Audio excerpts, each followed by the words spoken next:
What's going on, guys? Jared here, Decks and Dice, Ramblings of an LGS owner.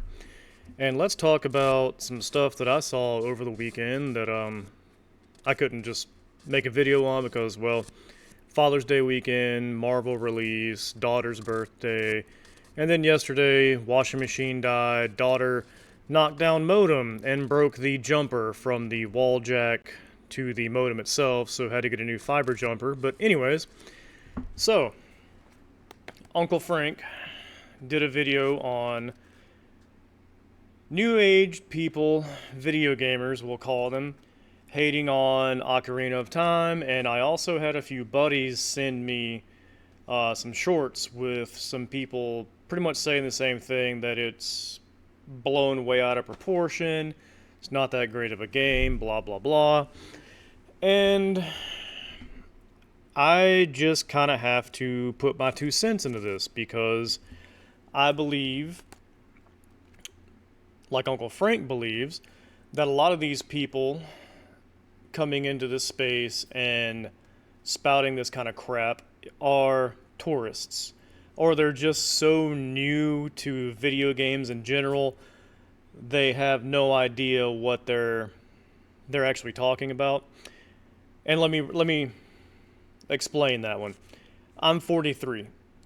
A lot of these people that are spouting these things, they seem to be fairly young. I will say late teens to in their 20s. That's a big enough age difference for me to just be like, simmer down, child, simmer down. You are accustomed to no less than 1080p with 60 frames per second, etc., right? All these fucking options for field of view changes, customize everything that you want, blah, blah, blah. We, people of my age range, we grew up with NES, or Atari if you were old enough for that and got to experience it along with the NES. But anyways, we got to experience the NES. Then we got to experience the Super Nintendo. And along with the Super Nintendo, there was the Sega Genesis and all of its iterations, right? Then, from there, you had the N64. And then, GameCube, PS1. What I'm trying to say here is that you did not get to experience the actual technological leaps that were done from system to system to system to system to be like, holy hell, this is awesome. Because when you went from Super Nintendo all the way to an N64 with like fully 3D graphics, you could walk around a world, like inside the world. Them introducing the right analog stick so you could actually look around and move with the left analog stick, You didn't get to experience that. You have been spoiled your entire gaming career with what we have now, with the improvements that you see, which are mediocre at best most of the time, right? The best you can hope for is some increased graphic fidelity and, a user interface that doesn't suck balls, correct?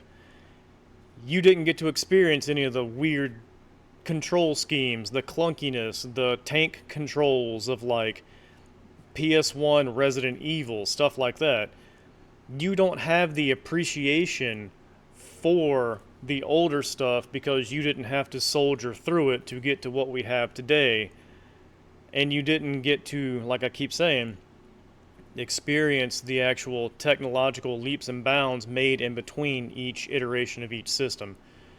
I can't really explain how awesome it was to go from, two-dimensional Link and Zelda 1, Zelda 2 on the original NES, to what you had in, God, why is the name failing me? A Link to the Past or whatever it was. I'm terrible. Sorry, guys. On Super Nintendo. Then from that to go to, Zelda N64, Ocarina of Time. Mind-blowing. Absolutely phenomenal to experience and just see, and to actually be able to walk around Hyrule in a 3D setting, not just, isometric, just down, look like you're looking down, okay? Dude, y'all need to chill. Okay, I understand you're pampered, you're spoiled.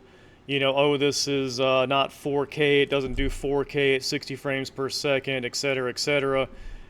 Just calm your youngins' selves down. Calm your titties. These games are treasures. They're historical relics that help to explain and give examples of how you are able to game now with what you experience now. I can only kind of equate it to, like, I don't know, someone telling me I need to read the classics versus watch the movie or something, you know, like I hate reading. I used to like reading a lot, but anyways, reading makes me itch. I kind of equate it to that, where it's like, you should really read the book, but no, I kind of just want to watch the movie or whatever. Things being lost in translation there not being, you know, a thing. It's just the example of like the, I guess, technological differences or whatever that you would prefer. I don't know. It's a weird analogy, so we'll let that one go. Still, I stand by my whole like you youngins just don't know what it was like to actually really game back in the day and experience the level ups that you got with each iteration of each system. You know, you weren't there. I can't really explain it or impose upon you how impactful that crap really was. I just can't. And I know most of you are doing it for rage bait, clickbait, all that good stuff. I understand. But dude, just know, right? Just know.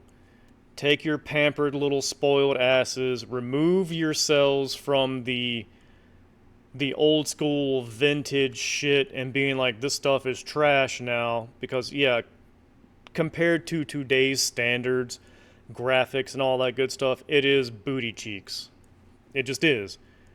However, they are timeless classics that mean a lot to your older millennials, because I'm a older millennial. I'm like right on the first generation of millennials. I hate being called a millennial because I was raised by like Gen X and older people, so like I don't have the same outlook as millennial people. I'm way more prone to tell you to get the fuck over yourself, pick yourself up off the floor, and just press on with life, suck it up, buttercup, than I am to, you know, sit down and want to powwow about your fucking feelings or something, right? So, anyways, just pick something else to pick on, I suppose. You know, I get it. It's slow. It's summertime. There's not a lot of shit going on. You got to have something for clicks and engagement and rage bait and all that good stuff. I get it. But eat a dick, man. Leave that shit alone. Go find something else.